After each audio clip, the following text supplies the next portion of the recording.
What is up, Call of Duty fans?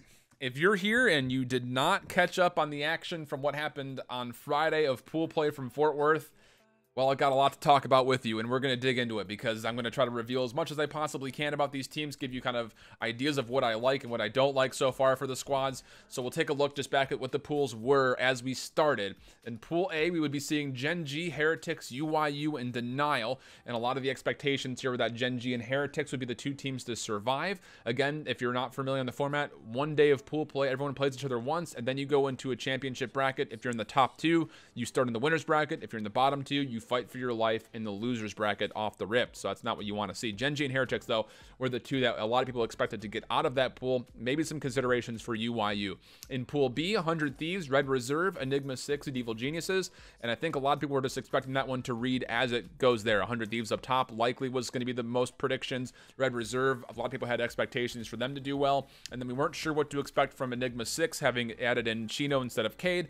And then expectations were not super high for Evil Geniuses, but I think a lot of people were interested to see how much growth this team may have found since they played a handful of weeks ago. In Pool C, this would be an interesting one considering Midnight and Accelerate made those big roster changes. We weren't sure what to expect there. So Midnight, Splice, Luminosity, Accelerate. A lot of people, again, just anticipating that it would be a Splice and Luminosity with big question marks surrounding what would happen with Accelerate and Midnight having full cells on what their rosters previously were, with the exception of Llama God, who still stays on Midnight, and Profizi and Emeruiz, who stayed on Accelerate. But for the most part, full cell changes going on with those two teams. We weren't sure what to expect. We would definitely get answers by the end of the day. Pool D was a lot of people's coveted pool of death, as you have eUnited, OpTic, Team Envy, and Reciprocity in his one. And again, Envy was playing hot in week 4, the second week of Division B. Reciprocity making the swap to get Dylan on the main roster instead of Dens, who would be moved to the sub spot. And then, of course, high expectations for OpTic, having Dashy back on land for the first time since Vegas. And then eUnited, Clayster boasting on Hot Mic that this was the best eUnited version of eUnited that they've seen, that we would see so far this year. But before we talk about that, let's go ahead and dig back to Pool A. Gen G would start their day off in very tough fashion, playing up against the Heretics off the rip. It would go a full 5 games, but Gen G would be able to irk out the W. It was a very good set, though. Definitely one worth going back and rewatching. It was a 240-250 on the first hard point, 250-191 on the second. A couple of pretty stompy search and destroys, as Gen G does, and the control would be a 1-3 on Seaside. But Gen G would finish out their day pretty strongly, able to take down UYU. And that set, honestly, was not as close as I was kind of hoping for. It was the last one of the day for them, and UYU had showed up and showed off a little bit against a couple other squads, and a 3-0 very convincing win versus Denial. Gen G functioning on all cylinders with the addition of Envoy instead of Spacely, although there were big question marks on that roster change off the first game from Heretics when things were looking a little bit more questionable than I think people were expecting. Heretics, though, a lot of expectations for this team across the Spanish community, but also from me. I know I had Heretics as number 2 in my power rankings, had a lot of faith in the Vamos. Pero para los Heretics, not very good as far as the start goes. Again, that loss to Gen G, but also losing at 0-3 to UYU and not really able to do much at all versus Denial. Not really what you wanted to see. That was that last game against Denial, and this team has not looked good. They have not won a Search and Destroy yet.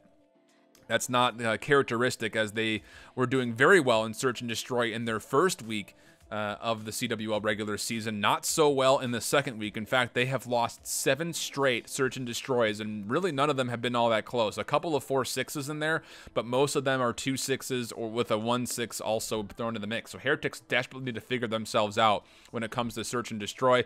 Also, they have looked better, though, in Control. They won 2 out of the 3 today, so that's a bonus when it comes down to it. You know, you just need to clean some things up on your hard point. Don't throw away a couple of those close games and try to bone yourself back up on Search and Destroy, and this team very well could still make a run, but everyone a little bit on edge when it comes to the Heretics. For UYU, they would do a pretty decent job today. Again, the 3-0 win versus the Heretics, but that 1-3 set versus Gen G hurt a little bit. But more importantly was that set versus Denial.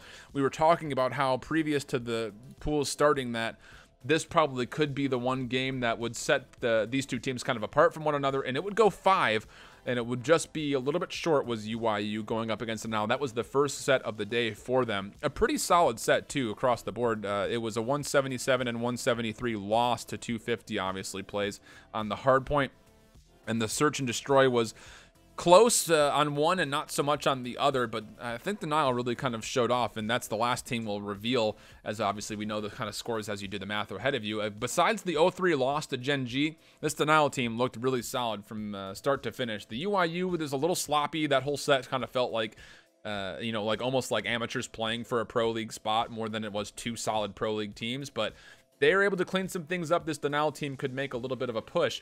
And as we take a look at the standings after the pools, again, Gen G with the perfect 3-0 will be up top. Denial will move into the winner's bracket at a 2-1, 6-6. Even UIU and Heretics, though, down to the loser's bracket, as they did not have the pool play that they were hoping, especially for the Heretics. Let's jump over and take a look at Pool B. 100 Thieves, Red Reserve, Enigma 6, Evil Geniuses, and 100 Thieves came out and put everyone on notice, absolutely smacking Evil Geniuses before they came up to a little bit more difficulty in their pool, as they found a 1-3 loss to Red Reserve, a very good set actually, which caught a lot of people by surprise, considering Red was obviously a team to have expectations, but I don't think anybody would have put them at the same level as 100 Thieves, so that would definitely shake things up in Pool B, and it would finish off versus Enigma 6 for the day, and it was a very close set between Enigma 6 and 100 Thieves. This Enigma 6 team is absolutely for real, but 100 Thieves would survive and win that 5-game set. Red Reserve, again, like we mentioned, having that 3-1 win versus 100 Thieves, they would also go to 5 games with Enigma 6. This time, it would favor Enigma 6 before they had their way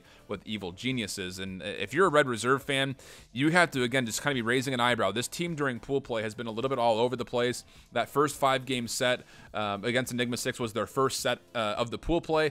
They did not win either of the Search and Destroys, did win both of the hard points, and then would lose a very close control on Arsenal to, again, Enigma 6, who looked really solid. Again, everyone was making plays. This was a very fun set, one that I might go back and recast, actually. Besides the hard points, the searches and the control were absolutely thrilling. So if you're interested to go back and watch, that's one that I would recommend for sure. And then, of course, they would have their way with Evil Geniuses, as just about everybody in the pool did, except for Enigma 6, who's the next team that we'll talk about. Again, we already talked about the 2 best-of-5 sets that happened. They would also go to a best-of-5 all the way to 5 with Evil Geniuses. So talk about your experience in kind of shaking off the jitters for E6. They would get a lot of practice, I guess you could call it today, as that 5-game set with Evil Geniuses was actually pretty entertaining as well. Although the hard points were a little bit one-sided in each direction, they split those. And then same thing with the Search and Destroys, pretty convincing in either direction. They split those, and then it came down to the control, which E6 would win a narrow 3-2 victory on the seaside control that was played there. So Evil Geniuses, as you would see it pop up, they won't win a match, but will at least find themselves 2 map wins against Enigma 6. You take a look at what the pools look like. Red Reserve, Enigma 6, and 100 Thieves were tied at 2-1, a 3-way tie for first. And the way that this was figured out was by the individual map differentials between these 3 teams. So you just exclude Evil Geniuses' map loss records that you had versus them. You just compare what was left for the rest of the pool, and it would shake down where Red Reserve had the best total, Enigma 6 had the second best map differential, and then would be followed up by 100 Thieves. So Red Reserve and Enigma 6 will be the 2 teams to move through into the winner's bracket from Pool B. 100 Thieves and Evil Geniuses will have to fight for their lives in the loser's bracket, and 100 Thieves did not get a great draw. We'll talk about that in just the end of the video. Over to Pool C, though, before we get a little too long-winded on this one. A very interesting pool, like you mentioned. A lot of roster changes going on with this pool, with Midnight and Accelerate specifically.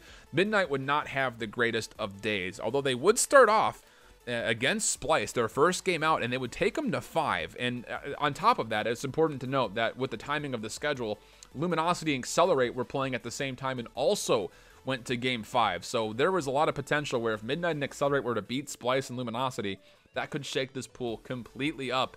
But that wouldn't happen today, at least not for Midnight. They would lose that map 5. So it was a 2-3 versus them. And then for the rest of the day, everybody else pretty much had their way with them. 3-0 losses against Luminosity as well as against Accelerate.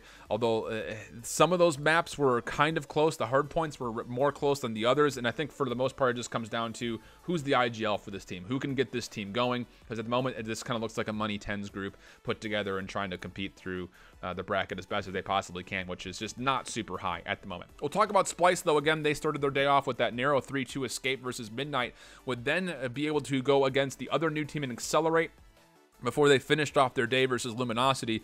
And this Splice team looked good. They're doing very well in the hardpoint. They only lost one hardpoint match today. That was against Midnight in the first best of 5. Everything else turned up in favor of the Snakes. And then it came down to, can they find a little bit more consistency in the search and destroy? They split those 2-2 today, and they went 2-1 the control. So this team looking very formidable. Again, the 3-0 victory. The 3-0 pool topper, that's really huge. Not a lot of teams were able to do that, and I think that really kind of shows the dominance that some of these teams can provide when you do win all 3 games, because even though some of them may have been listed as gimme games at the very beginning of the pool predictions, that was not at all the case throughout any of these pools. Down to Luminosity, though. Again, I was always selling this team a bit short, but here's the biggest thing, and this is where you have to try to ride success if you're Luminosity. This is the best control team in the game, bar none. And after the 100 Thieves losses that we had earlier, Luminosity is now 9-1 on control after their day. Even with the loss versus Splice, they were still able to take the control. For me, it just comes down to, can they clean things up in the hard point, because that has been where they've been the most inconsistent. They had a 119-250 loss today and a 79-250 loss. The hard point definitely needs to be improved. They're 6-12 overall there, with not the greatest of differentials, about a 30-point differential in the negative when it comes to the map averages for score for Luminosity. But they still would find themselves 2-1, which would be good enough for the second spot. And then finishing off, talking about Accelerate, they didn't look bad at all. In fact, one of the biggest takeaways is how this team has improved drastically in the Search and Destroy category. They would go 3-1 in Search and Destroy today, with some of the games were close, but regardless, it's still good to come up positive. The biggest thing is what's going on in the control and the rest of the respawn. They had a couple of pretty okay hardpoint games, and then they were getting kind of pushed around a lot on gridlock controls, where they played all 3 of their controls, an 0-3, a 1-3, and then a 3-0 versus Midnight. So those are the score lines as you see them. You need to start to get a little bit better in the respawn very quickly if you're Accelerate. The Search and Destroy, the improvement there is well appreciated. It just comes down to, can you start winning more of those respawns? But as you see it for Pool C, this is how it will play out. 3-0 for Splice, 2-1 for Luminosity. Those are your 2 going to the winner's bracket. Accelerate and Midnight left to fight for their lives, as I'm sure most of us anticipated. But don't sleep on this Accelerate team. I think they can absolutely make some waves. It just comes down to, can they get better at respawn overnight, quite literally. And then over to our Pool of Death.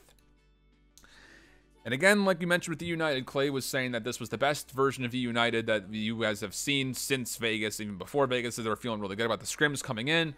It would not go very well for eUnited today. They would start things off versus Envy, and it was a pretty interesting setup, as the hard point was not very close, but then the search and the control were neck and neck all the way through. eUnited not quite able to do it. An 0-3 loss there. They would follow it up by being able to beat Reciprocity, but Reciprocity would take them to 5.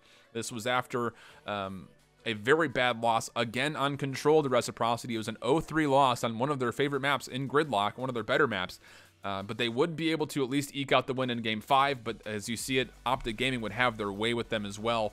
An 0-3 loss to OpTic. So eUnited would finish the day 1-2. Talking about OpTic next.